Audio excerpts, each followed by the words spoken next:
Welcome to Hindi Academy. Let's continue the Harihar Kaka explanation. Harihar काका part 2। रात में हरिहर काका को भोग लगाने के लिए जो मिष्टान और व्यंजन मिले वैसे उन्होंने कभी नहीं खाए थे। Means in the night when Harihar Kaka got all the food which the Mahant and his companions gave him, they were really very tasty. घी टपकते मालपुए, रस बुनैया, लड्डू, छेने की तरकारी, दही, खीर, these are all the name of the food items. पुजारी जी ने स्वयं अपने हाथों से खाना परोसा था. पुजारी had given him food by his own hands. परोसना meaning giving by serving. पास में बैठे महंत जी धर्म चर्चा से मन की में शांति पहुंचा रहे थे. And Mahant was giving him religious, talking with him about the religion and giving him peace. एक ही रात में ठाकुर बारी में जो सुख शांति और संतोष पाया वह अपने अब तक के जीवन में उन्होंने नहीं पाया था. In the one day only which the peace which he got in Thakur Bari, he never got it before. इधर तीनों भाई रात भर सो नहीं सके. Now these three brothers couldn't sleep in the night. भावी आशंका उनके मन में को मथती रही. They were having too many doubts. भावी आशंका means doubts. 15 बीघे खेत, इस गांव की उपजाऊ ज़मीन, 2 लाख से अधिक की संपत्ति. Now the 15 acres of land and also fertile land and 2 lakh around it was 2 lakh property. अगर हाथ से निकल गई तो फिर यह कहीं के न रहेंगे. And if it goes away from the hand, means they lose it, then they will be of nowhere. सुबह तड़के ही तीनों भाई पुनः ठाकुर बारी पहुंचे. In the morning again they reached Thakur बारी. हरिहर काका के पांव पकड़ रोने लगे. They caught his legs and they started crying and asking for forgiveness. अपनी पत्नियों की गलती के लिए माफ़ी मांगी. And they asked the forgiveness of their wives. तथा उन्हें दंड देने की बात कही है. They said they will give them punishment. साथ ही खून के रिश्ते की माया फैलाई. And then they खून के रिश्ते की माया फैलाई meaning they made him convinced like emotional blackmail kind. Harihar काका का दिल पसीज गया. And finally हरिहर काका was his heart melted. वह पुनः वापस घर लौट आए. And he came back again to his home. लेकिन यह क्या? Now what? इस बार अपने घर में पर जो बदलाव उन्होंने लक्ष्य किया उसने उन्हें सुखद आश्चर्य में डाल दिया. And now this time there was a huge change in the house. लक्ष्य किया meaning he witnessed, he saw and that made him completely amazed. घर के छोटे बड़े सब उन्हें सिर आंखों पर उठाने को तैयार. And everyone was trying to serve him, respect him, honor him. भाइयों की पत्नियों ने उनके पैर पर माथा रख गलती के लिए क्षमा याचना की. And the wife's brother asked them for forgiveness, keeping their head on his feet. फिर उनकी आवभगत और जो खातिर शुरू हुई वैसी खातिर किसी के यहाँ मेहमान आने पर भी नहीं होती होगी.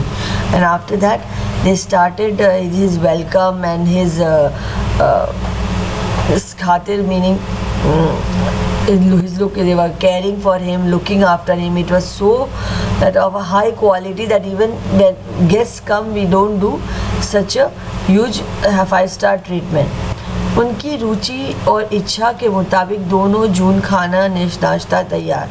And whatever he wanted to eat they used to give him and cook it. 5 महिलाएं उनकी सेवा में मुस्तैद, 3 भाइयों की पत्नियां और 2 उनकी बहुएं. There were 5 ladies who were always looking after him. There were the three were the brothers' wives and the other 2 were the daughter-in-laws. Harihar काका आराम से दालान में पड़े रहते. And Harihar Kaka used to like always rest on in the compound. जिस किसी चीज़ की इच्छा होती आवाज़ लगाते ही हाजिर, and whatever he wanted as he will call and he will be there for him. वे समझ गए थे कि यह सब महंत जी के चलते ही हो रहा है, and he thought that yes, it's because of Mahant only, that's all is happening is because of him. इसलिए महंत जी के प्रति उनके मन में आदर और श्रद्धा के भाव निरंतर बढ़ते ही जा रहे थे, and that's why his the respect and faith in Mahant was increasing day by day. बहुत बार ऐसा होता है कि बिना किसी के कुछ बताए गांव के लोग असली तथ्य से स्वयं वाकिफ हो जाते हैं, and many times it happens that nobody even say anything outside, but people of the village, they usually come to know the real incident or real happening. Harihar काका की इस घटना के साथ ऐसा ही हुआ, and this is what happened with Harihar काका this incident. दरअसल लोगों की ज़ुबान से घटनाओं की ज़ुबान ज़्यादा पैनी और असरदार होती है. Actually, the talk of the people, the talk of the incidents which talk on its own, meaning the incident gets publicized, that is more effective than the people's talk. घटनाएं स्वयं ही बहुत कुछ कर देती है. Incidents they speak for themselves. लोगों के कहने की ज़रूरत नहीं रहती. There's no need for the people to talk. न तो गांव के लोगों से महंत जी ने ही कुछ कहा था और न हरिहर काका के भाइयों ने ही. इसके बावजूद गांव के लोग सच्चाई से अवगत हो गए थे. Now nobody had told anybody in the village about anything that happened in the house. But still, the people of the village were aware of what was happening. फिर तो गांव की बैठकों में बातों का जो सिलसिला चल निकला उसका कहीं कोई अंत नहीं. And then in the meetings of the village and all this things, the Harihar Kaka's life history was continuously getting discussed. हर जगह उन्हीं का प्रसंग शुरू. Everywhere he was the talk of the town.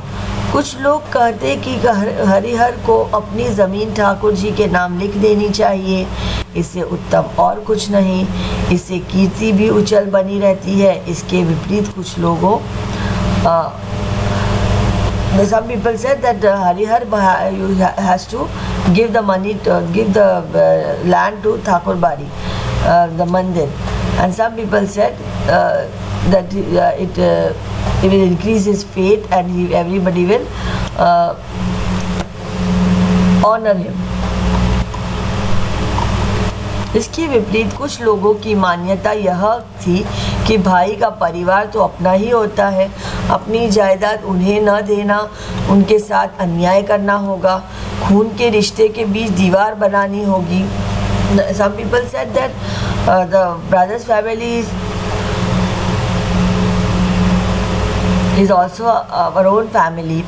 So if Harihar Kaka does not give his land to the brother, then it will be like breaking their trust and creating a wall between themselves. जितने मुंह उतनी बातें. This is again a muhavara that there are many people talking. So like all people talking in different forms. अलग अलग बातें करने वाले लोग. ऐसा ज़बरदस्त मसला पहले कभी नहीं मिला था, इसलिए लोग मौन होना नहीं चाहते थे. Now this was a very interesting story and people did not get any such interesting thing before, so people did not want to shut their mouth. अपने अपने तरीके से समाधान ढूंढ रहे थे and everybody was finding solutions according to themselves, और प्रतीक्षा कर रहे थे कि कुछ घटित हो, and they were waiting for something adventurous to happen, some incident to happen. हालांकि इसी क्रम में बातें गर्माहट भरी भी होने लगी थी. लोग प्रत्यक्ष और परोक्ष रूप में से दो वर्गों में बंटने लगे थे. And now people started they were divided into two parts. Some were in favor of giving to Thakur Bari the land, and some were in favor of giving to the brothers. कई प्रत्यक्ष and परोक्ष means the for favor and against. कई बैठकों में दोनों वर्गों के बीच आपस में तू मैं भी होने लगी थी. And many times people were fighting among themselves also. They were like having an argument. तू मैं means तू मैं होना means having a heated argument. एक वर्ग के लोग चाहते थे कि हरिहर काका अपने हिस्से का की ज़मीन ठाकुर जी के नाम लिख दे. तब यह ठाकुर बारी न सिर्फ इलाके की ही सबसे बड़ी ठाकुर बारी होगी, बल्कि पूरे राज्य में इसका मुकाबला कोई दूसरी ठाकुर बारी न कर सकेगी. Some people said that he should give his land to this temple, and then resulting that temple will be so huge that it will not only be the biggest temple in the village, कि गांव की सबसे बड़ी ठाकुर बाड़ी, but also it will be the biggest in the state. इस वर्ग के लोग धार्मिक संस्कारों के लोग हैं. Now such people were the religious people. साथ ही किसी न किसी रूप में ठाकुर बाड़ी से जुड़े हैं, and they are communicated with Thakur Bari. They are having contact relation with Thakur Bari. So they are talking like this. असल में सुबह शाम जब ठाकुर बारी को भोग लगाया जाता है, तब साधु संतों के साथ गांव के कुछ पेटू और चटोर किस्म के लोग प्रसाद पाने के लिए वहां जुट जाते हैं. ये लोग इसी वर्ग की हिमायती हैं. Now the reason actually was when there was in the temple, whenever there was this worship and was going on, that time there will be the prasad will be given to everyone, and thus some people will go and eat in free. Those petu meaning those greedy people who likes food and they go and eat. And so these are those people who are in favor of giving the land to Thakur Bari so that they can eat more. दूसरे वर्ग में गांव के प्रगतिशील विचार वाले लोग तथा वैसे किसान हैं जिनका यहाँ हरिहर जैसे औरत मर्द पल रहे होते हैं. गांव का वातावरण तनावपूर्ण. Now other side was those progressive people who had to take care of the families. They had a different ideology. So now the गांव का वातावरण तनावपूर्ण हो गया था, meaning it was a stressful environment, और लोग कुछ घटित होने की प्रतीक्षा करने लगे थे, and people were waiting for something to happen. इधर भावी आशंकाओं को मद्देनजर रखते हुए हरिहर काका के भाई उनसे यह निवेदन करने लगे थे कि अपनी ज़मीन वे उन्हें लिख दे. Now everyone was having a doubt. So seeing that the brothers were telling Harihar Kaka to give them the land. उनके सिवाय उनका और अपना है ही कौन? And convincing him that there is no one other than him. For him there is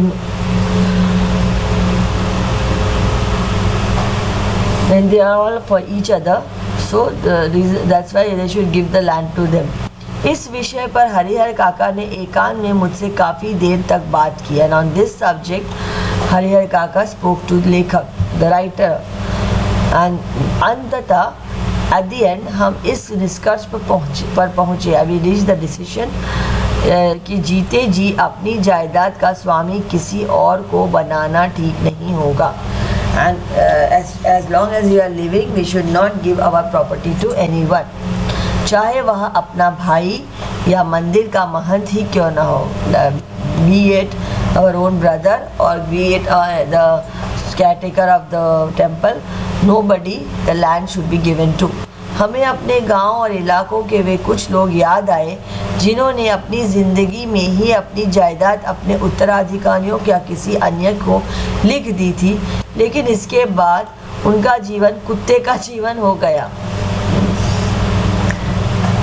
and then they remembered some people who gave their property to the other people, means the other their inheritors in their life only, but लेकिन इसके and after that they were living like a dog because they lost respect and people did not take care of them at all. कोई उन्हें पूछने वाला नहीं रहा. हरिहर काका बिल्कुल अनपढ़ व्यक्ति है. हरिहर काका इज अ इलिटरेट मैन. फिर भी इस बदलाव को उन्होंने समझ लिया और यह निश्चय किया कि जीते जी किसी को ज़मीन नहीं लिखेंगे. Still he realize the change and he understood that it is everyone was behind the land and till he is alive he will not give his land to anybody. किसी को नहीं लिखेंगे. he will not write it to anyone. भाइयों को समझा दिया पर मर जाऊंगा तो अपने आप मेरी ज़मीन तुम्हें मिल जाएगी. he told his brothers that when once I die automatically the land is going to go to you. ज़मीन लेकर तो जाऊंगा नहीं, इसीलिए लिखवाने की क्या ज़रूरत. Now I'm not going to go in from this world with the land, so there's no need to write it in as long as I am alive. उधर महंत जी भी हरिहर काका की टोह में रहने लगे. And there Mahant also was behind him. जहाँ कहीं एकांत पाते वह उठते, विलम्ब न करो हरिहर, शुभ काम में देर नहीं करते, चलकर ठाकुर जी के नाम ज़मीन बही कर दो, फिर पूरी ज़िंदगी ठाकुरबाड़ी में रोज़ राज करो. मरोगे तो तुम्हारी आत्मा को ले जाने के लिए स्वर्ग से विमान आएगा, देवलोक को प्राप्त करोगे. Now Mahant was trying to convince him that don't delay and you go and write this land to the temples, and then when you will die, मरोगे तो तुम्हारी आत्मा को, your soul will be taken by a plane from heavens. देवलोक को प्राप्त करोगे and you will go to heaven.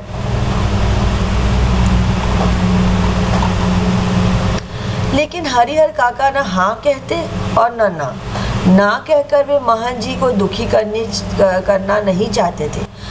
Harihar काका neither said yes nor a no, and telling no he did not want to make Mahant unhappy, क्योंकि भाई के परिवार से जो सुख सुविधाएं उन्हें मिल रही थी वे महंत जी की कृपा से ही, और and whatever goodness he was getting from brother's family, it was because of Mahant. That was what Harihar काका believed at this point of time. और हाँ, तो उन्हें कहना है नहीं, क्योंकि अपनी ज़िंदगी में अपनी ज़मीन उन्हें किसी को नहीं लिखनी. इस मुद्दे पर वे जागरूक हो गए थे. और हाँ, तो उन्हें कहना है नहीं, means he did not want to tell a yes because he did not want to give his land in his lifetime. That he was well aware of that. पर बीतते समय के अनुसार महंत जी की चिंताएं बढ़ती जा रही थी. Now as time was passing, Mahant was getting worried. जाल में फंसी चिड़िया पकड़ से बाहर हो गई थी. Now according to Mahant, a bird caught in the net was not coming in the hands. Means he was like, for him Harihar Kaka was like a bird whom he had trapped in a net, but he was not able to catch it. महंत जी इस बात को सह नहीं पा रहे थे. Now Mahant was intolerable for him. महंत जी को लग रहा था कि हरिहर धर्म संकट में पड़ गया है. And now Mahant ji felt that Harihar was in a double mind situation, a confused situation. एक और वह चाहता है कि ठाकुर जी को लिख दूं, किंतु दूसरी ओर भाई के परिवार के माया मोह में बन जाता है. And one side he feels that he will give to the land to Thakur ji, but next moment he feels that he should give it to his brother. So this is what a confusion, that is what Mahant is thinking, that Harihar Kaka is not agreeing because he is in a confused situation. इस स्थिति में हरिहर को का अपहरण कर ज़बरदस्ती उससे लिखवाने के अतिरिक्त दूसरा कोई विकल्प नहीं. बाद में हरिहर स्वयं राजी हो जाएगा. Now in this situation they only thought of kidnapping Harihar Kaka and forcefully making him sign the documents, and later Harihar Kaka will automatically agree. That is what Mahant was thinking. Now Mahant decided to kidnap him. महंत जी लड़ाकू और दबंग प्रकृति के आदमी हैं. Now Mahant is a fighting and like a fighter and a fearless like kind of a person. अपनी योजना को कार्य रूप में परिणत करने के लिए वह जी जान से जुट गए. And now he wanted to do it practically, so he was literally जी जान से जुट जाना means to get determined to do it.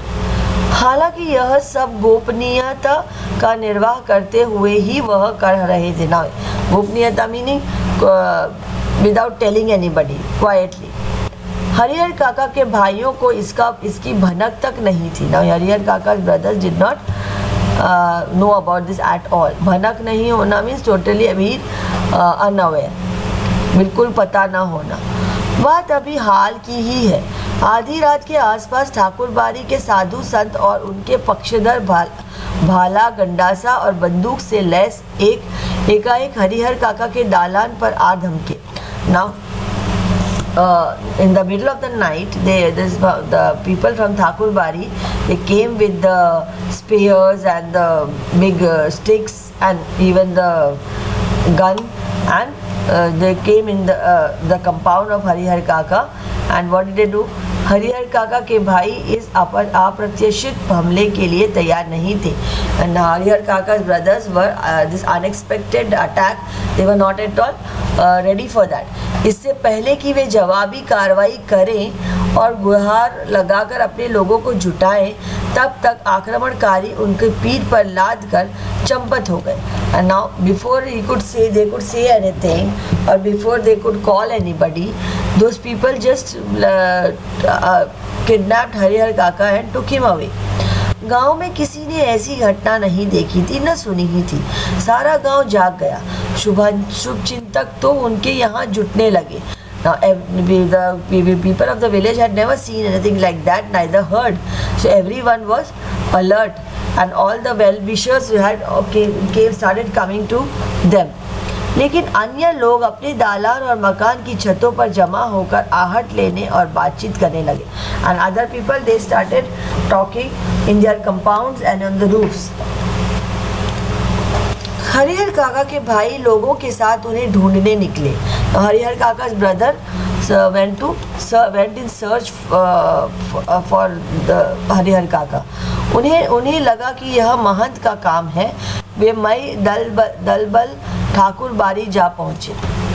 First they thought that it is the Mahant is the one who did this, and they went to ठाकुरबाड़ी. वहाँ खामोशी और शांति नजर आई. रोज की भांति ठाकुरबाड़ी का मुख्य फाटक बंद था. And there was totally peace over there. Nobody was there, and as usual, the Thakurbari it was locked. वातावरण में रात का सन्नाटा और सूनापन व्याप्त मिला. And in the environment there was totally a quiet environment and there was no noise at all. उन्हें लगा यह काम महंत का नहीं. Now first they thought this is not what Mahant did not do this. बाहर के डाकुओं का है. And the people from outside the village had come and done this. वे तो हरजाने की मोटी रकम लेकर ही हरिहर काका को मुक्त करेंगे. And then they thought they will be asking for some ransom and let Harihar काका go. खोज में निकले लोग किसी दूसरी दिशा की ओर प्रस्थान करते कि इसी समय ठाकुरबाड़ी के अंदर से बातचीत करने की सम्मिलित किंतु धीमी आवाज सुनाई पड़ी. So as soon as the people who came in search for him, when they were about to go somewhere else, that time they heard a kind of a group talk and in a very slow voice. And उनके सबके कान खड़े हो गए. Means everybody became alert. कान खड़े होना is a मुहावरा. उन्हें यकीन हो गया कि हरिहर काका इसी में है. Now then they knew it without doubt that Harihar काका was inside only. अब क्या सोचना. वे ठाकुरबाड़ी का फाटक पीटने लगे. Now they started banging the door. इसी समय ठाकुरबाड़ी की छत से रोड़े और पत्थर उनके ऊपर गिरने लगे. And that time the stones and all were falling from the roof. वे तितर बितर होने लगे. And they started moving here and there. अपने हथियार संभाले लेकिन हथियार संभालने से पहले ही ठाकुर बाड़ी के कमरों की खिड़कियों से फायरिंग शुरू हो गई and they were about to the Samhalna means care of for their weapons, and that time from the windows the firing started. एक नौजवान के पैर में गोली लग गई. Now one of the young man got injured by getting a bullet in the feet. वह गिर गया. He fell down. उसके गिरते ही हरिहर काका के भाइयों के पक्षधर भाग चले. And when he fell down, everyone all the well wishers of Harihar काका's brothers they ran away from there. सिर्फ वे 3 भाई बचे रह गए. And only those 3 brothers were there. अपने तीनों के बूते इस युद्ध को जीतने उन्हें संभव नहीं जान पड़ा. And they did not they knew it that they will not be able to win it with their own like on their own. इसलिए वे कस्बे के पुलिस थाने की ओर दौड़ पड़े. That's why they went to the police. इधर ठाकुरबाड़ी के भीतर महंत और उनके कुछ चंद विश्वासी साधु साधे और लिखे कागजों पर अनपढ़ हरिहर काका के अंगूठे के निशान जबरन ले रहे थे. Now here inside the Mahant and his people were forcing the Harihar काका to put the thumb impression on the documents. Harihar काका तो महंत के इस व्यवहार से जैसे आसमान से ज़मीन में आ गए थे. Now हरिहर काका had actually, it was like he fell down from the sky. He couldn't believe his eyes that Mahant is such a kind of a person. उन्होंने सपने में भी नहीं सोचा था कि महंत जी इस रूप में भी आएंगे. He didn't even think in his wildest dreams that Mahant could be such a person. In this form he must be. जिस महंत को वह आदरणीय एवं श्रद्धेय समझते थे वह महंत अब उन्हें घृणित, दुराचारी और पापी नजर आने लगा था. Now the Mahant which he always respected, kind of had a very honor feeling. Now he is feeling like hatred, and he felt he was the most worst person and a sinful person on this earth. अब वह उस महंत की सूरत भी देखना नहीं चाहते. Now he did not even want to look at his face. अब अपने भाइयों का परिवार महंत की तुलना में उन्हें ज़्यादा पवित्र, नेक और अच्छा लगने लगा था. And now he felt his brother's family was much more better than this महंत. हरिहर काका ठाकुर बाड़ी से अपने घर पहुंचने के लिए बेचैन थे. Now हरिहर काका was very impatient to go from Thakur बाड़ी to his home. He wanted to go back to his home. लेकिन लोग उन्हें पकड़े हुए थे और महंत जी उन्हें समझा रहे थे, तुम्हारे भले के लिए ही यह सब किया गया है Harihar.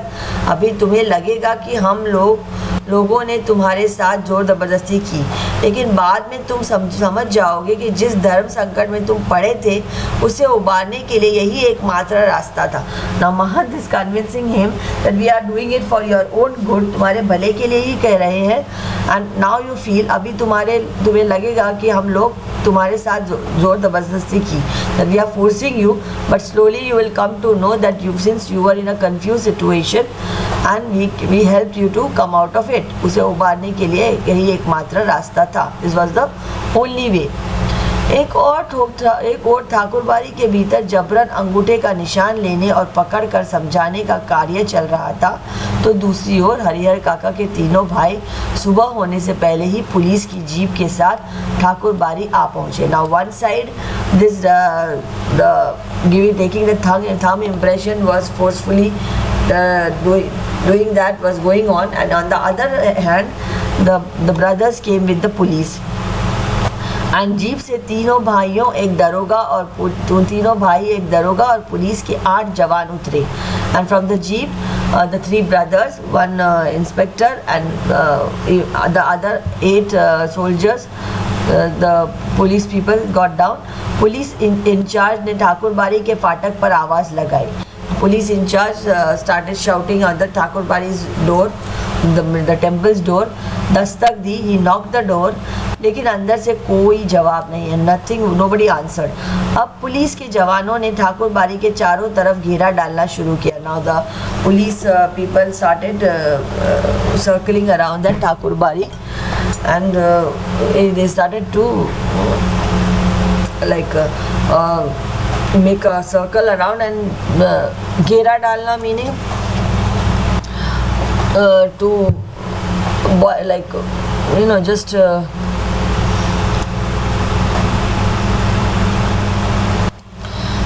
the police surrounded the temple.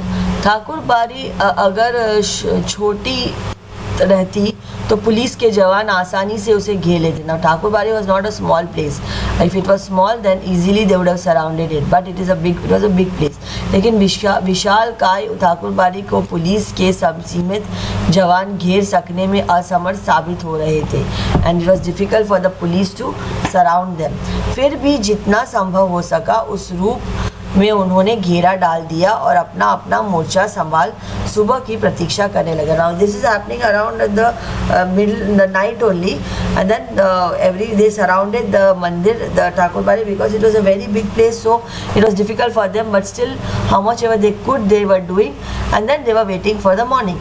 Harihar काका के भाइयों ने सोचा था कि जब वे पुलिस के साथ ठाकुर बाड़ी पहुंचेंगे तो ठाकुर बाड़ी के भीतर से हमले होंगे और साधु संत रंगे हाथों पकड़ लिए जाएंगे. लेकिन ऐसा कुछ भी नहीं हुआ. ठाकुर बाड़ी के अंदर से एक रोड़ा भी बाहर नहीं आया. शायद पुलिस को आते ही उन्होंने देख लिया था. Now first they thought that when the police will come, the sadhu sant will come out and they will fire and they will be caught. रंगे हाथों पकड़ना means they will cot red handed. पकड़ किसी काम करते हुए पकड़े जाना.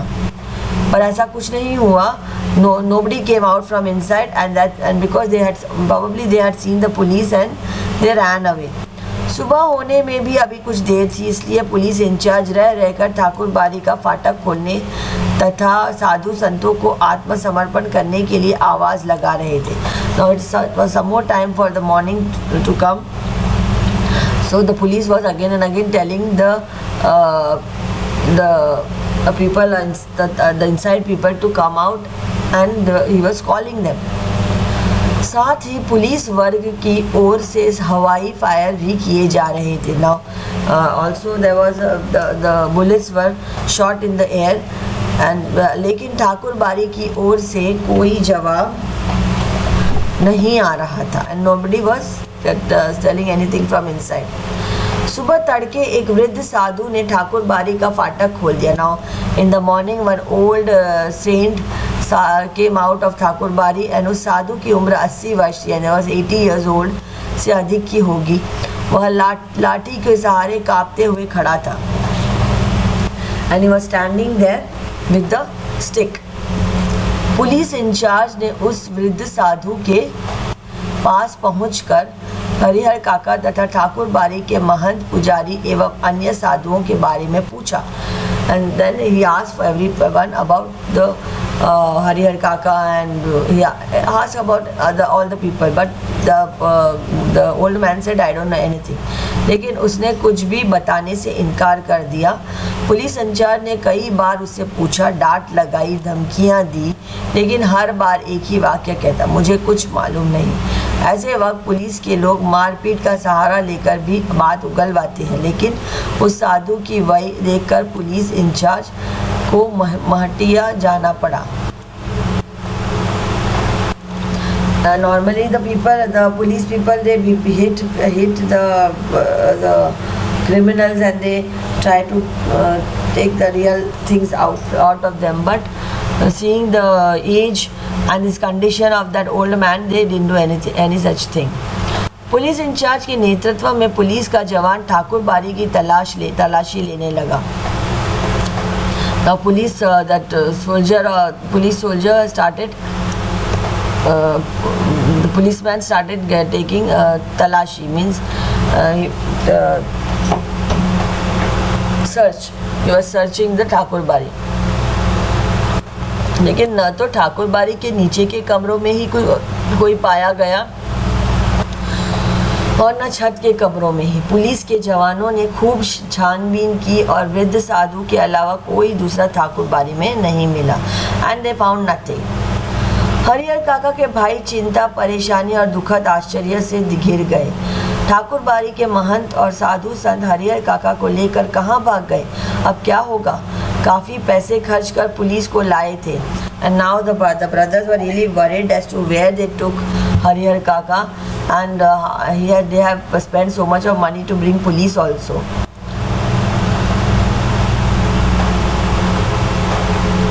When they brought the police, that time they were feeling very proud of themselves. Police के साथ आने के बाद वह अंदर ही अंदर गर्व महसूस कर रहे थे. उन्हें लग रहा था कि अब भाई के वह आसानी से घर ले जाएंगे. They thought they will take their brother easily home. तथा साधु संतों को जेल भिजवा देंगे. And they will send those Mahant and his people to the jail. But दोनों में से एक भी नहीं हुआ. Nothing happened. ठाकुर बारी के जो कमरे खुले थे उनकी तलाशी पहले ली गई. बाद में जिन कमरों की चिटकिनी बंद थी उन्हें भी खोलकर देखा गया था. Now first they checked the room which were open and later they checked those room also which were locked. एक कमरे के बाहर बड़ा सा ताला लटक रहा था. In one of the room outside a big lock was hanging. Police और हरिहर काका के भाई सब वहीं एकत्र हो गए. And everyone gathered there. उस कमरे की कुंजी की मांग वृद्ध साधु में से की गई. And they asked for the keys of that room. तो उसने साफ कह दिया मेरे पास नहीं है. He said I don't have. The old man he said I don't have. जब उससे पूछा गया इस कमरे में क्या है, and when they asked what is there in the room, तब उसने जवाब दिया अनाज है. Is food grains inside. Police in charge अभी यह सोच ही रहे थे कि इस कमरे का ताला तोड़कर देखा जाए या छोड़ दिया जाए कि अचानक उस कमरे के दरवाजे को भीतर से किसी ने धक्का देना शुरू किया. And as soon as the police in charge was thinking that should I open the door or just leave it like that, and then that time suddenly there was from inside somebody was pushing the door from inside. Police के जवान सावधान हो गए. The policeman were alert. ताला तोड़कर कमरे का दरवाज़ा खोला गया. कमरे के भीतर हरिहर काका जिस स्थिति में मिले उसे देखकर उनके भाइयों का खून खौल उठा. And they broke the lock and went inside. And seeing Harihar काका in a situation with the brothers were really very angry. खून खौल उठना means बहुत क्रोधित होना. Getting very angry, it is a मुहावरा. खून खौलना. उस वक्त अगर महंत पुजारी और अन्य नौजवान साधु उन्हें नज़र आ जाते तो वे जीते जी उन्हें नहीं छोड़ते. And if they found the Mahant and the pujari and other people there, the brothers, they would have not left. They wouldn't have left them. They would have killed them. Harihar काका के हाथ और पांव तो बांध ही दिए गए थे. उनके मुंह में कपड़ा ठूंसकर बांध दिया गया था. Now Harihar काका's leg and hands were tied up, and also they put something in the mouth, the cloth in his mouth, and that also was put in to keep his mouth quiet. काका ज़मीन पर लुढ़कते हुए दरवाजे तक आए थे. हरिहर काका came to the door by crawling. पैर से दरवाजे पर धक्का लगाया था. And he had pushed the door with the legs. काका को बंधन मुक्त किया गया. And they freed him. मुंह से कपड़े निकाले गए. And they removed the cloth from his mouth. Harihar काका ने ठाकुर बारी के महंत पुजारी और साधुओं की काली करतूतों का पर्दाफाश करना शुरू किया. And then हरिहर काका started telling about that Mahant and पुजारी and sadhu, what all they did. पर्दाफाश करना means he opened up what they had done. वह साधु नहीं, डाकू, हथियारे और कसाई है. And he said they are not saints, they are dacoits, they are killers, they are butchers. कि उन्हें इस रूप में कमरे में बंद कर गुप्त दरवाजे से भाग गए कि उन्होंने कई सादे और लिखे हुए कागज़ों पर जबरन उन्हें उनके अंगूठों के निशान लिए आदि. And means all he said they ran away quietly from this place, and he also said that they had taken the thumb impression in the documents.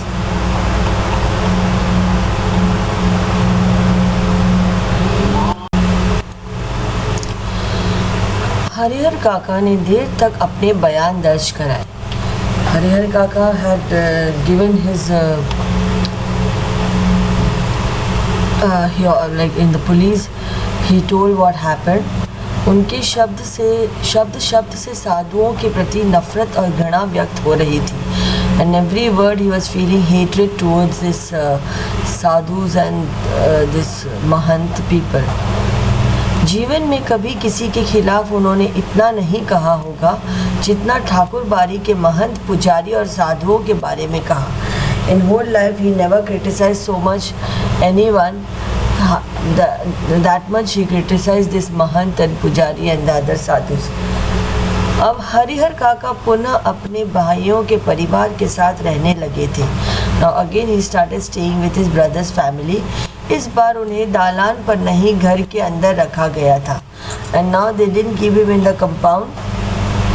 He was staying inside the house. किसी बहुमूल्य वस्तु की तरह संजोकर, छिपाकर. It's like as something precious. He was kept as if something precious is to be kept with great care, hiding. उनकी सुरक्षा के लिए रिश्ते नाते में जितने सुरमा थे सबको बुला लिया गया. And for his protection they called all the wrestlers and those strong people in their family to protect him. हथियार जुटा लिए गए थे. And they also collected the weapons. 24 घंटे पहरे दिए जाने लगे. 24 hours they were having security on him. किसी आवश्यक कार्यवश काका के घर से गांव में निकलते तो 4-5 की संख्या में हथियारों से लैस लोग उनके आगे पीछे चलते रहते. And if for some work, some important work, if काका had to go out, then 4 to 5 people along with the weapons used to go with him. रात में चारों तरफ से घेर कर सोते. In the night everyone used to surround him when he sleep.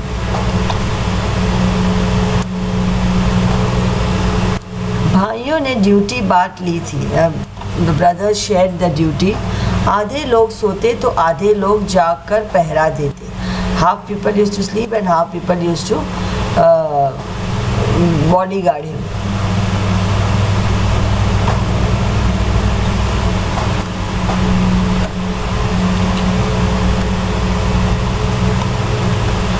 इधर ठाकुर बाड़ी का दृश्य भी बदल गया था. द ठाकुर बाड़ी सीनरी ऑल्सो चेंज. एक से एक खूंखार लोग ठाकुर बाड़ी में आ गए थे. And big very scary people started to stay in Thakurbari. उन्हें देखकर ही डर लगता था. Everyone used to see them and get scared. गांव के बच्चों ने तो ठाकुर बाड़ी की ओर जाना ही बंद कर दिया था. And the children of the village had stopped going towards the temple. Harihar काका को लेकर गांव प्रारंभ से ही 2 वर्गों में बंट गया था. And the village had already divided into 2 parts because of Harihar काका. इस नई घटना को लेकर दोनों तरफ से प्रतिक्रियाएं व्यक्त की जाने लगी थी. And this news incident people started giving their own views, their own like advices and the opinions and all. और अब हरिहर काका के एक सीधे साधे और भोले किसान की अपेक्षा चतुर और ज्ञानी हो चले थे. Now Harihar Kaka, they started telling Harihar Kaka was very smart and very cunning and intelligent. In comparison to what he was before, an innocent farmer, they turned him into a smart and a very cunning person. वह महसूस करने लगे थे कि उनके भाई अचानक उनको जो आदर, सम्मान और सुरक्षा प्रदान करने लगे हैं, उसकी वजह उन लोगों के साथ उनका सगे भाई का संबंध नहीं बल्कि उनकी जायदाद है. And now he started feeling, he had already actually started feeling, now he started feeling more that the brothers who are taking care of him, giving him so much of respect, adar and samman, and it's all because of the land. The reason is not because of the relation, but it's because of the property. अन्यथा वे उनको पूछते तक नहीं. Otherwise they wouldn't have even taken care of him, or not even asked him for they wouldn't have taken care of him. इसी गांव में जायदादहीन भाई को कौन पूछता है. the one who do not have any property, who will ask, who will care for such a person? Harihar काका को अब सब नज़र आने लगा था. Now हरिहर काका was like getting viewing everything. महंत की चिकनी चुपड़ी बातों को के भीतर की सच्चाई भी अब वह जान गए थे. Now he had known why that Mahant was talking to him so nicely, so politely. Thakur ji के नाम पर वह अपना और अपने जैसे साधुओं का पेट पालता था. And he was very greedy, and he used with the temple's money he was using for his own selfish benefits. उसे धर्म और अपरमार्थ से कोई मतलब नहीं था. महंत had no relation with religion or any divinity, nothing. He was just a selfish person. That is what Harihar काका had already come to know. निजी स्वार्थ के लिए साधु होने और पूजा पाठ करने का ढोंग रचाया है. For their own selfish means they had they were showing ढोंग रचाना means to pretend. They were pretending to be very religious. साधु के बाने में महंत, पुजारी और उनके अन्य सहयोगी लोभी, लालची और कुकर्मी हैं. And all this pujari and the mahant are all greedy and bad people. छल बल कल. छल बल कल मतलब is like the yukti means the other meaning to cheat someone. किसी भी तरह धन अर्जित कर बिना परिश्रम किए आराम से रहना चाहते हैं. And they want to stay very comfortably without doing any hard work. अपने घृणित इरादों को छिपाने के लिए ठाकुर बाड़ी को उन्होंने माध्यम बनाया है. And then they have made the temple the medium of gaining wealth. एक ऐसा माध्यम जिस पर अविश्वास न किया जा सके. A medium by which nobody will disbelieve. Everybody will believe that they are all religious people because they are connected to the temple. इसीलिए हरिहर काका ने मन ही मन तय कर लिया कि अब महंत को वे अपने पास फटकते तक नहीं देंगे. Now he decided that he will not allow Mahant to come near him. साथ ही अपनी ज़िंदगी में अपनी जायदाद भाइयों को भी नहीं लिखेंगे. And also he decided that he will not give his property to his brothers as well. अन्यथा फिर वह दूध की मक्खी हो जाएंगे. Otherwise they will make him a fly in the milk, which can be easily thrown out. लोग निकाल कर फेंक देंगे. Then everybody will just throw him out if he gives away his wealth. कोई उन्हें पूछेगा तक नहीं. Nobody will even ask him anything. बुढ़ापे का दुख बिताए नहीं बीतेगा. And then old age would be a very difficult time, full of sorrow.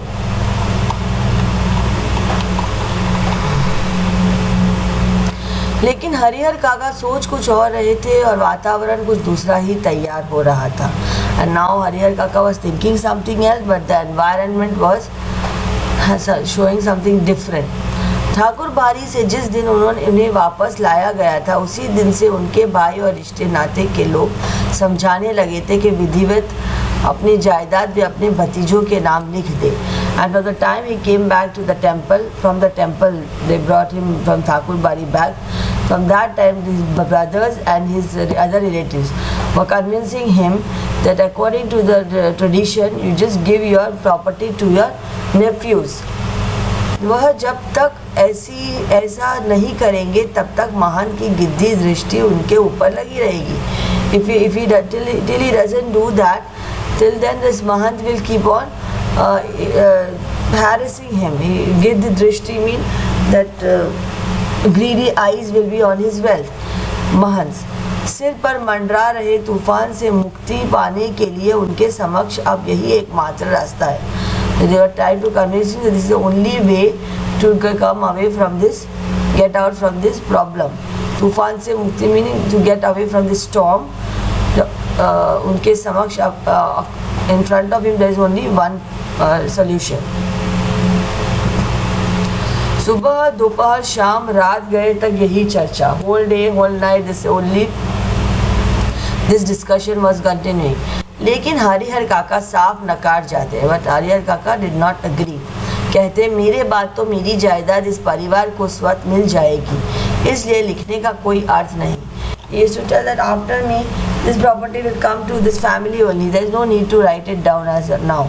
महंत ने अंगूठे के जो जबरन निशान लिए हैं उसके खिलाफ मुकदमा हमने किया ही है. And I have already registered a complaint against Mahant, which he taken my thumb impression forcefully. So Harihar Kaka said, I have already given the complaint against him, so no need to worry. भाई जब समझाते समझाते हार गए तब उन्होंने डांटना और दबाव देना शुरू किया. And now when the brothers were tired of convincing him and explaining him, then they started scolding him and pressurizing him.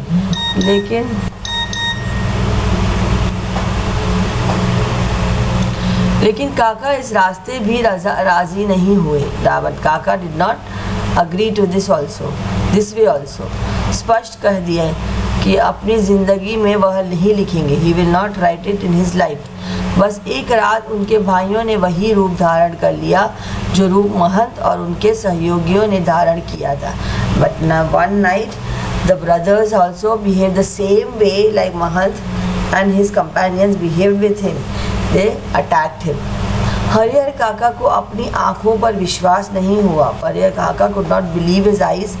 उनके वही अपने सगे भाई जो उनकी सेवा और सुरक्षा में तैयार रहते थे, उन्हें अपना अभिन्न समझते थे, जो उनकी नींद ही सोते और जागते थे, हथियार लेकर उनके सामने खड़े थे. And those brothers who were caring for his safety, security, and all, they used to think like his own brother. Now they were standing in front of him with the weapons. He couldn't believe it. कह रहे थे सीधे मन से कागज़ों पर जहाँ जहाँ ज़रूरत है अंगूठे के निशान बनाते चलो, अन्यथा मार कर यही घर के अंदर गाड़ देंगे. And then now they are telling, you just sign up the documents which we are giving to you, otherwise we will kill you and throw you in this same house and we will bury you here itself. गांव के लोगों को कोई सूचना तक नहीं मिलने पाएगी. and nobody will ever come to know. The village people will never notify that we kill you and just bury you here. अगर पहले वाली बात होती तो हरिहर काका डर जाते. Now if it was like something like before then he would have been scared. But now Harihar काका was more stronger. अज्ञान की स्थिति में ही मनुष्य मृत्यु से डरते हैं. Only when a person is अज्ञान meaning is not knowing anything, then only a person is scared of death.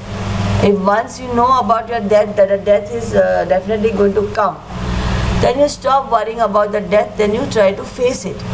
ज्ञान होने के बाद तो आदमी आवश्यकता पड़ने पर मृत्यु को वर्णन करने के लिए तैयार हो जाता है. And when, as I said, when we have knowledge, then we definitely can face death. Harihar काका ने सोच लिया कि ये सब एक ही बार उन्हें मार दें वह ठीक होगा, लेकिन अपनी ज़मीन लिखकर रमेसर की विधवा की तरह शेष ज़िंदगी में घुट-घुट कर मरे, यह ठीक नहीं होगा. Now he is comparing this situation with one of the widows of a man, Ramesar. His name was Ramesar. His widow had given her property to her brother-in-law, and then after that they did a very bad behavior and she was in a very bad condition. So now Harihar Kaka was comparing his situation with him, that he's thinking that it's better they kill him here itself. He doesn't want to die like that Ramesar widow in a very bad condition. Rameshwar की विधवा को बहला फुसलाकर उसके हिस्से की ज़मीन रमेसर के भाइयों ने लिखवा ली. Ramesar's widow, the brother-in-laws took her property then what happened, शुरू में तो उसका खूब आदर मान किया, in the beginning they respected her, लेकिन बुढ़ापे में उसे दोनों जून खाना देते उन्हें अखड़ने लगा। But in the when she became old, they didn't even give her 2 times of food. अंत में तो उसकी वह दुर्गति हुई कि गांव के लोग देखकर सिहर जाते। And at the end she was in such a bad condition that people of the village were feared that. Harihar काका को लगता कि अगर रमेसर की विधवा ने अपनी ज़मीन नहीं लिखी होती तो अंत समय तक लोग उसके पांव पखारते होते।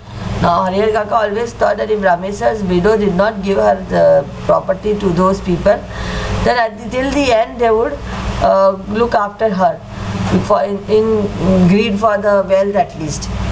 हरिहर काका गुस्से में खड़े हो गए। He got angry and stood up और गरजते हुए कहा, मैं अकेला हूँ, तुम सब इतने हो, ठीक है मुझे मार दो, मैं मर जाऊँगा, लेकिन जीते जी एक दूर ज़मीन भी तुम्हें नहीं लिखूँगा।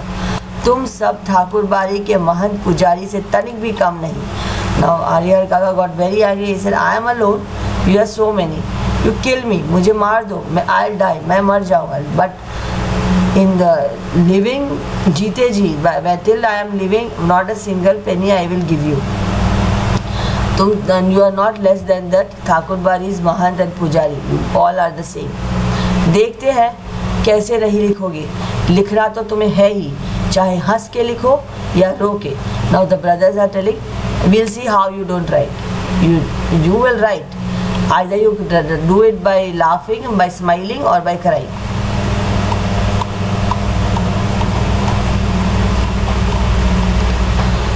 हरिहर काका के साथ भाइयों की हाथापाई शुरू हो गई। Now they started fighting. Harihar काका अब उस घर से निकलकर बाहर गांव में भाग जाना चाहते थे। Now हरिहर काका wanted to run away from that house, लेकिन उनके भाइयों ने उन्हें मजबूती से पकड़ लिया था। But his brothers did not leave him, they caught him tightly. प्रतिकार करने पर अब वे प्रहार भी करने लगे थे। Now when he was attacked, he replied also by attacking in return. अकेले हरिहर काका कई लोगों से जूझ सकने में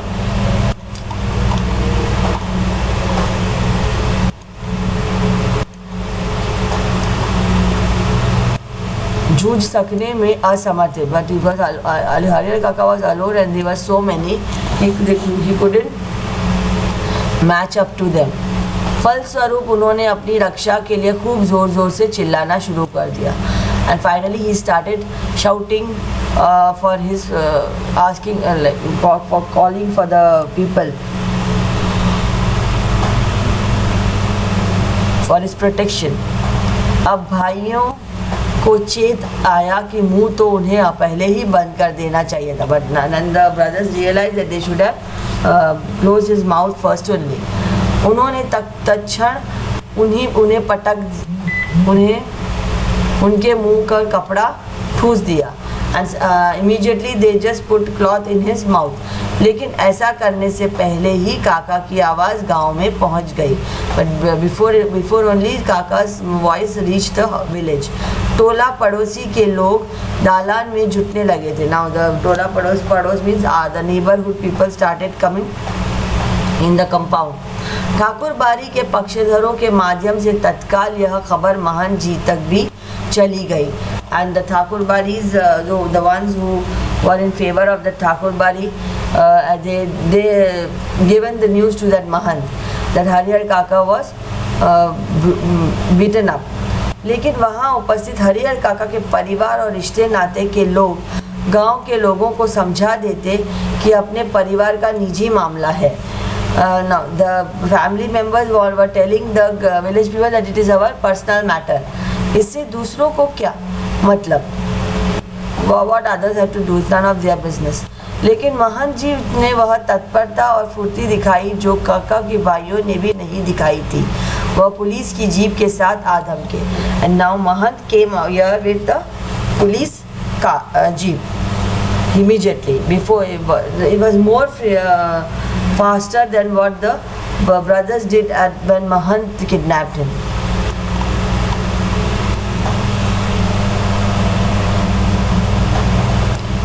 आने के बाद निजी मामले का सवाल खत्म हो गया ना।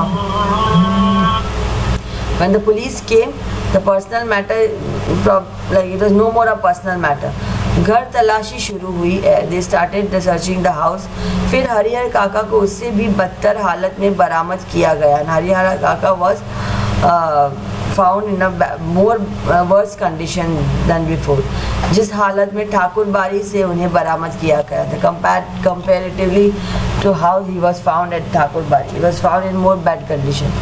बंधन मुक्त होने और पुलिस की सुरक्षा पाने के बाद उन्होंने बताया कि उनके भाइयों ने उनके साथ बहुत जुल्म अत्याचार किया है. And when he was free, they opened the ropes and all. Then that time he told the police how his brothers had done so much of bad behavior with him.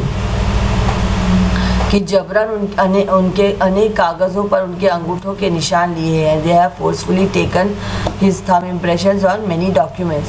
कि उन्हें खूब मारा पीटा है. They have beaten him up.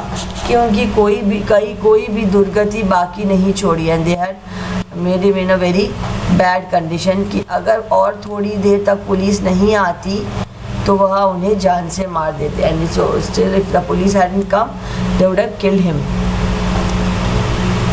Harihar काका के पीठ, माथे और पाँव पर कई जगह जख्म के निशान उभर आए थे. And in many places Harihar काका had got wounds. वह बहुत घबराए हुए थे, इससे लग रहे थे. He was very nervous and scared. कांप रहे थे. He was shivering. अचानक गिरकर बेहोश हो गए. And he felt unconscious. मुंह पर पानी छींटकर उन्हें होश में लाया गया. And they put water on his face and he came back to consciousness. भाई और भतीजे तो पुलिस आते ही चंपत हो गए. The brother and the nephews just ran away when the police came. Police की पकड़ में रिश्ते के 2 व्यक्ति आए. रिश्ते के शेष लोग भी फरार हो गए. And police caught only 2 relatives and all the other relatives also ran away. Harihar काका के साथ घटी घटनाओं में यह अब तक की सबसे अंतिम घटना है. Now this was the last incident in Harihar काका's life. इस घटना के बाद काका अपने परिवार से एकदम अलग रहने लगे. After this incident, काका used to be away from his family. उनकी सुरक्षा के लिए राइफलधारी पुलिस के 4 जवान मिले हैं.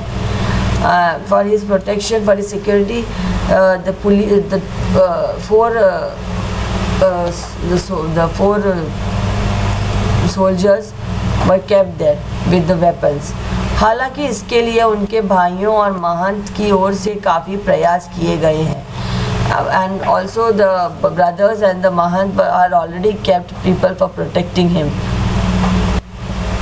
असल में भाइयों को चिंता थी कि हरिहर अकेले रहने लगेंगे तब ठाकुर बाड़ी के महंत अपने लोगों के साथ आकर पुनः उन्हें ले भागेंगे.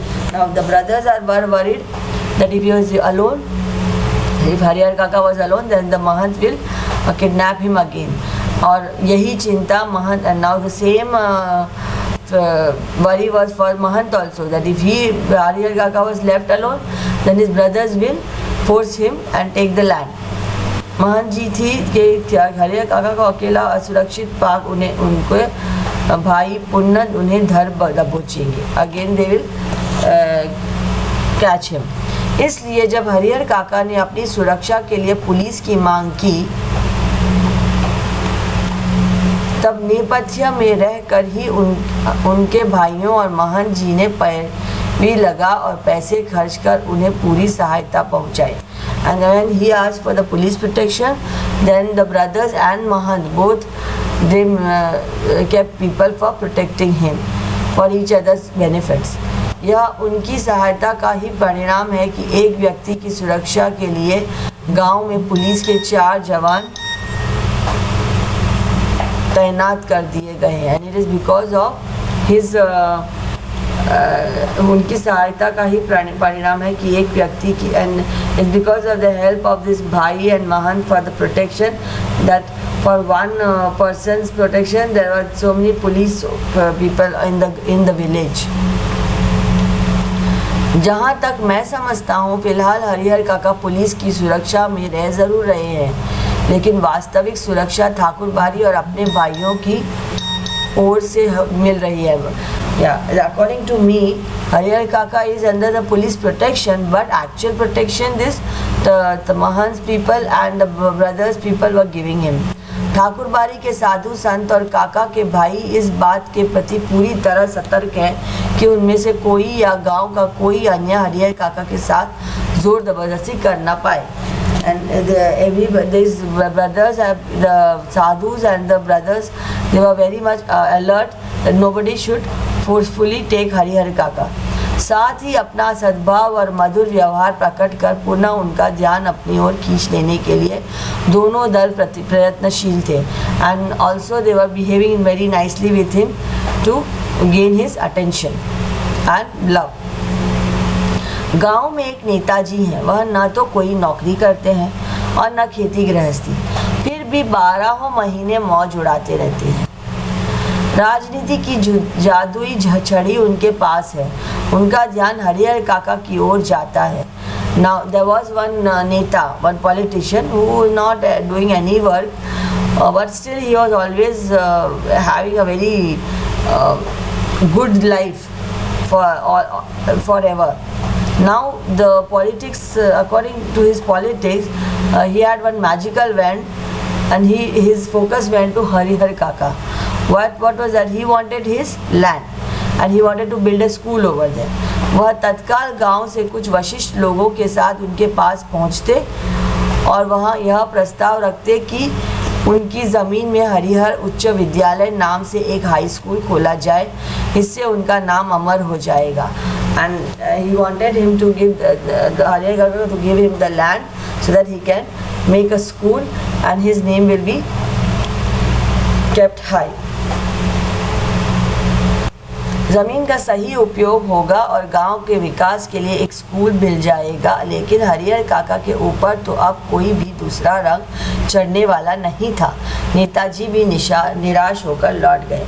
And but whatever Netaji was thinking, but Harihar Kaka was not going to accept it anymore. No, nothing could convince him anymore for his land. So Netaji also was tired and went away. इन दिनों गांव की चर्चाओं का केंद्र हरिहर का है. हरिहर काका आंगन, खेत, खलिहान, अलाव, बगीचे, बरगद, हर जगह उनकी ही चर्चा. उनकी घटना की तरह विचारणीय और चर्चनीय कोई दूसरा घटना नहीं. गांव में आए दिन छोटी बड़ी घटनाएं घटती रहती हैं, लेकिन काका के प्रसंग के समान कोई अस्तित्व नहीं. Now everywhere he was being talked about and it was a very big incident. The same thing they are telling again. गांव में जहाँ कहीं और जिन लोगों के बीच हरिहर काका की चर्चा छिड़ती तो फिर उसका कोई अंत नहीं. लोग तरह तरह की संभावना व्यक्त करते हैं. राम जाने क्या होगा. दोनों ओर के लोगों ने अंगूठे के निशान लिए. Now everybody is like what God knows what will happen. Both side people have taken his thumb impressions. लेकिन हरिहर ने अपना बयान दर्ज कराया है कि वे दोनों लोगों में से किसी को अपनी ज़मीन का उत्तराधिकारी नहीं मानते हैं. But Harihar Kaka has already told that he will not give his land to anyone. दोनों के लोगों ने जबरन उनके अंगूठे निशान लिए हैं. इस स्थिति में उनके बाद उनकी जायदाद का हकदार कौन होगा. Now both of these people had taken this thumb impression, and after him who will be taking his land. लोगों के बीच बहस छिड़ जाती. Everybody used to argue. उत्तराधिकारी के कानून पर जो जितना जानता उससे 10 गुना अधिक उगल देता. Finding an inheritor, whoever knows the rules used to tell much more about it, but still people were all doubtful and they were all the time discussing this.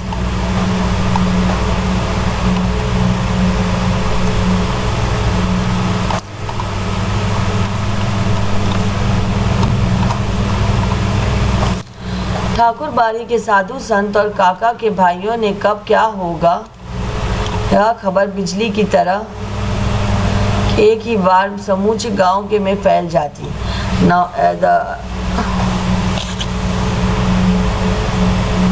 Whatever this Thakur Bari sadhu sant and the brothers used to say, It immediately used to spread like wildfire.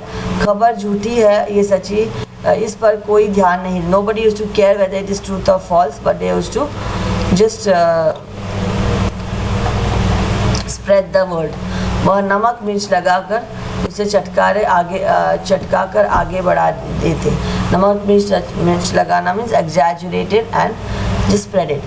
एक खबर आती है कि महंत जी के और हरिहर काका के भाई इस बात के लिए अफसोस कर रहे हैं कि अंगूठे के निशान लेने के बाद उन्होंने हरिहर को ख़त्म क्यों नहीं कर दिया. बात ही आगे न बढ़ती. Now one of the rumors was that the Harihar Kaka's brothers were telling, Mahant was telling that why didn't we kill Harihar Kaka after taking the thumb impression, then the problem wouldn't have increased. एक दूसरी खबर आती है कि हरिहर मरेंगे तो उन्हें अग्नि प्रदान करने के लिए ठाकुर बाड़ी के साधु संतों और काका के भाइयों के बीच काफ़ी लड़ाई होगी. Another rumor was that if the Harihar died, then his to give him the last ritual, there will be a fight between the Mahant and Harihar family. दोनों ओर से अग्नि प्रदान करने के निश्चय हो चुके हैं. इस संदर्भ में उनकी लाश हस्तगत करने के लिए खून की नदी बहेगी. And for this purpose they will fight and there will be a blood bath.